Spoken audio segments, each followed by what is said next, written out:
Don't take this camera seriously because it's not meant to be. The Fuji X-Half has gotten its fair share of hate, and to a certain degree, I agree with it. Since we all want the latest and greatest tech with each new release, and the X-Half isn't that. Yep, if you want something that will elevate your craft as a prosumer, photo hobbyist, or professional photographer, this just isn't the camera for you. But this is a fun camera in a lot of aspects. It's fun-sized, I mean, just look how it fits in my hand, and it's fun to shoot with because of all the Fujifilm sims, filters, and the 2-in-1 mode. And just like one of our friends said in his posts, this is the perfect camera for the dump era. It's a compact shooter that you can just put on auto, or in my case, aperture priority, and just adjust the exposure via the dial to get the desired effect straight out of camera. Now, I mostly used the Eterna and classic chrome film sims while going around Cebu this weekend, and I've been loving the results so far. Again, it's not about how sharp the images are or dialing in your settings to get that banger of a photo.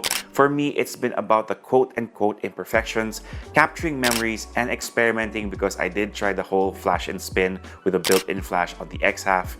They're not the best, but it's all part of the process of experimenting to see what you can do with this camera, and I still think they look pretty funky. Okay, so I said it's not about the specs, but just in case you're into that, here's what the X-Half is packing. You have a 1-inch sensor in a vertical orientation since it does mimic a half-sensor camera. So that's something to remember. If you hold it this way, it actually produces portrait shots. If you hold it this way, this is landscape. It's at 17 megapixels and the fixed lens is at 10.8 millimeters, or the equivalent of a 32mm with an aperture of f2.8, and goes all the way up to f11. Of course, you still have the signature tactile feel of that with the exposure compensation, plus how you put the camera in 2-in-1 mode or preview the shot you just took. Then you have the toggle to switch the X-Half from taking stills to videos, and the preview button. By the way, the videos record at 1080 by 1440 by default, which is perfect for the new changes to Instagram. But just as a reminder,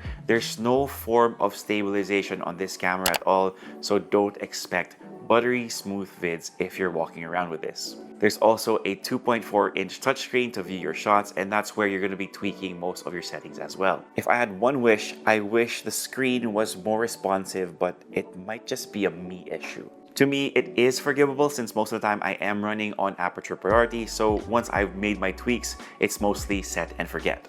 Another way you're going to be interacting with this camera is with a smaller touchscreen that's off to the side. This is where you change the film simulations and filters depending on what you want to play with. This gives the X-Half that vintage film camera touch that a lot of people seem to be gravitating towards. There's a total of 13 film simulations and 6 creative filters. Sadly, you can't mix and match them. The battery for this is the standard NPW126S for Fuji cameras, and they say this is rated for 880 shots with the OVF.